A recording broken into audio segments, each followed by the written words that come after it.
ఈరోజు వీడియోలో మనం అనగనగా ఒక రాజు మూవీని ఎక్స్ప్లెయిన్ చేసుకోబోతున్నాం. స్టార్టింగ్లోనే మన హీరో ఒక రిచ్ కలకంటూ ఉంటాడు. పెద్ద ప్యాలెస్, బోల్డ్ అంతమంది పనోళ్ళు, హెలికాప్టర్. బట్ రియాలిటీలో ఒక గుమాస్తా, ఇద్దరు పనోళ్ళు, ఒక బంగ్లా.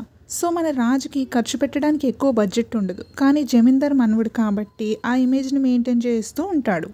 తాతగారు ఉన్నప్పుడు నచ్చిన వాళ్ళకి ఆస్తులు అన్నీ రాసిచ్చేసి ఉంటారు. పంతులు గారు కొంతమంది జనాలు కొండాలమ్మ జాతర జరిపించమని రాజుగారిని అడుగుతారు. దానికి 20 lakhs అవుతుంది, వచ్చే వారం ఇస్తాను అని చెప్పేసి వాళ్ళని పంపించేసి ఉంటాడు. తాతగారి జయంతి సందర్భంగా ఊళ్ళో వాళ్ళకి భోజనాలు పెట్టాలని గుమస్తా కార్ ఇంజన్ అమ్మేసి ఉంటాడు.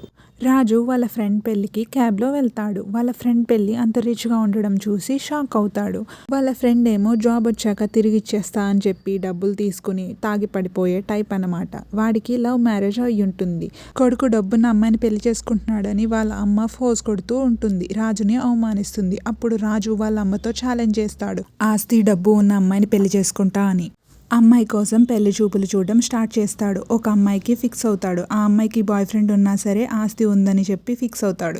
రాజు కొండాలమ్మ జాతర జరిపిస్తూ ఉంటాడు. ఆ జాతరకి హీరోయిన్ వస్తుంది. హీరోయిన్ వడ్డానం తీసి ఒకరికి ఇవ్వడం చూసి ఎంత ఆస్తిపరురాలో అని అనుకుంటాడు.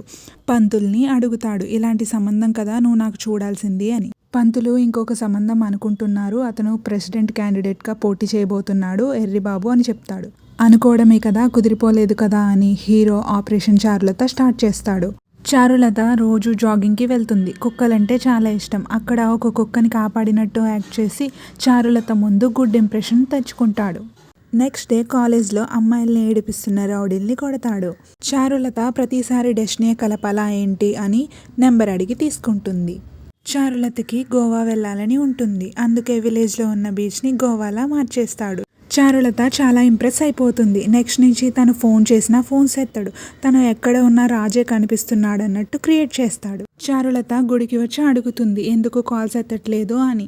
నీకు ఇంకొక పెళ్లి సంబంధం ఫిక్స్ అయింది కదా, నాకెందుకు చెప్పలేదు అంటాడు. అప్పుడు చారులత వాళ్ళ నాన్న, మీ పెళ్లికి నేను ఒప్పేసుకున్నాను అని చెప్తాడు. రాజు వాళ్ళ ఫ్రెండ్ వాళ్ళ అమ్మకి పెళ్లి కార్డు ఇస్తాడు. చారులతతో రాజుకి మ్యారేజ్ అయిపోతుంది. చారులత వాళ్ళ నాన్న ఒక లెటర్ రాసిపెట్టి వెళ్ళిపోతాడు. ఆ లెటర్లో చాలా అప్పులు చేశాను, నువ్వే తీర్చాలి అని రాసిపెట్టి ఉంటుంది. అప్పులు వాళ్ళు వచ్చి అడుగుతారు. 2 నెలలు టైం ఇచ్చి వెళ్ళిపోతారు. ఎర్రబాబు వచ్చి, నన్ను పెళ్లి చేసుకుని ఉంటే ప్రెసిడెంట్ పెళ్ళాం అనిపించుకునేదానివి, ఇప్పుడు నువ్వు మోసపోయావు అని చెప్తాడు చారులతతో. చారులత వాళ్ళ నాన్న కూడా రాజుని డబ్బున్నవాడు అనుకుని ట్రాప్ చేసి ఉంటారు. రాజు వాళ్ళ ఫ్రెండ్స్ డాబా దగ్గర కూర్చుని ఎలాగైనా డబ్బు సంపాదించి అప్పులు తీర్చేయాలి అనుకుంటారు. ఎర్రబాబు అంటాడు, నేను ప్రెసిడెంట్ అయ్యాక నిన్ను ఈ ఊర్లోంచి గెంటేస్తా అని. రాజు కూడా ప్రెసిడెంట్ ఎలక్షన్కి నామినేషన్ ఇస్తాడు. బ్లాక్ మనీ సంపాదించి ఎలాగైనా అప్పు తీర్చేయాలి అనుకుంటాడు. రాజు ప్రచారం స్టార్ట్ చేస్తాడు, కానీ జనాలు ఎవ్వరూ పట్టించుకోరు.